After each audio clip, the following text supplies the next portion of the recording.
We're here to create socialized medicine.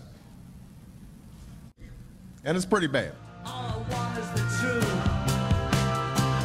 Just give me some truth now. I've had enough of watching scenes with schizophrenic, egocentric, paranoid prima donnas. All I want is the truth now. I know that there are millions of Americans who are content with their health care coverage. So let me begin by saying this. Those days are over.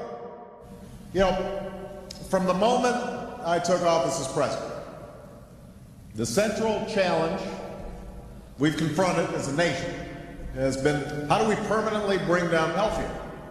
Too many doctors and patients are making decisions, and we aren't any healthier.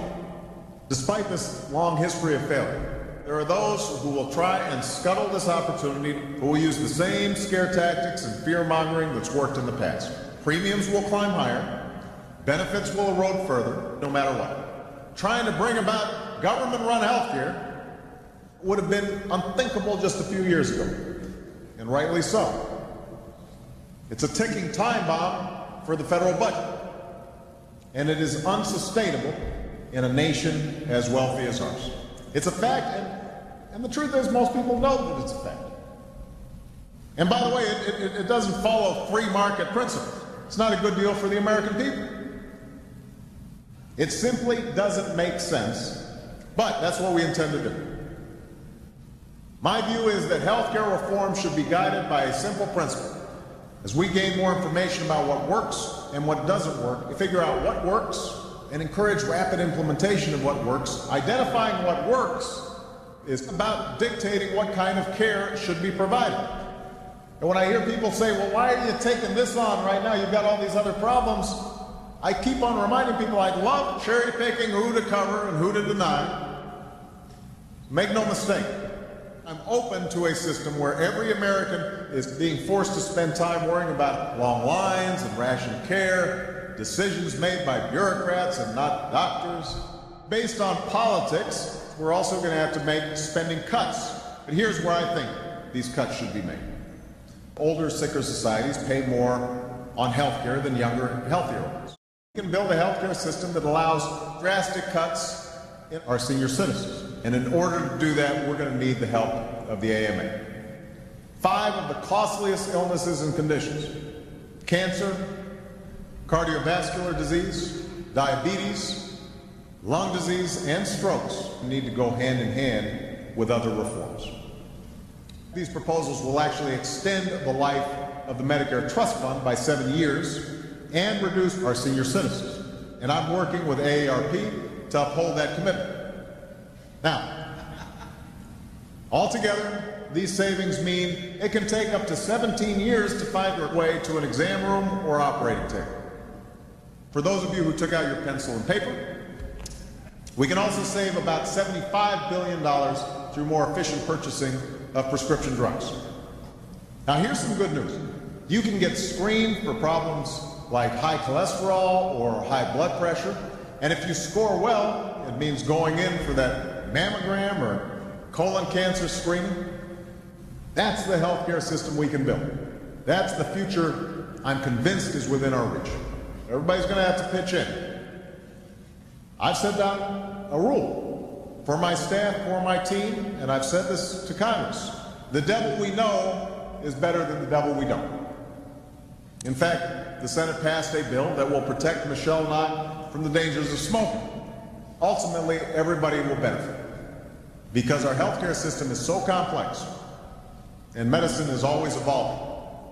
I am convinced we can bring quality down, bring spending up. It's not a good deal for you, but drives up costs for everybody else. We may lose what works about our healthcare system while trying to fix what doesn't. There's no denying the worst recession since World War II. America may go the way of GM. This is a test of whether we, Democrats and Republicans alike, are serious about holding the line on new spending and restoring fiscal discipline. Socialized medicine will grow over the coming decades by an amount almost equal to the amount our government currently spends on our nation's defense. It will, in fact, eventually grow larger than what our government spends on anything else today. Cost growth will cost us trillions of dollars more in lost economic growth and lower wages. But remember, that's less than we are projected to have spent on the war in Iraq. Let me explain how we will cover the price tag. As part of the budget that was passed a few months ago, we put aside $635 billion over 10 years. That alone will save $177 billion over the next decade. That's real money. Altogether, these savings mean that we've put about $950 billion on the table. And that doesn't count some of the long-term savings that we think will come about from reform.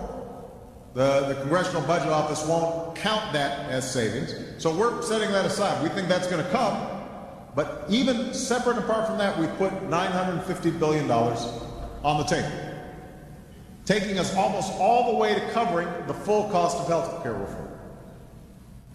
So there shouldn't be any argument there.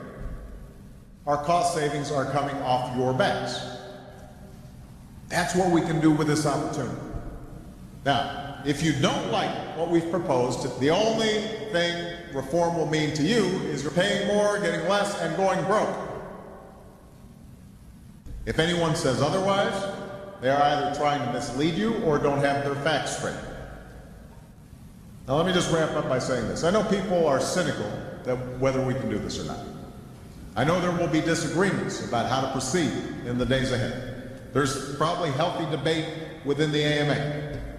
That's good. I also know this. These reforms need to take place regardless of whether you like what we've proposed or not. There's no denying that the public option is not your friend. Make no mistake, our federal government is a threat to our economy. It's an escalating burden on our families and businesses. I'm here today because I want our children and their children to still be speaking of a crisis in American medicine 50 years from now.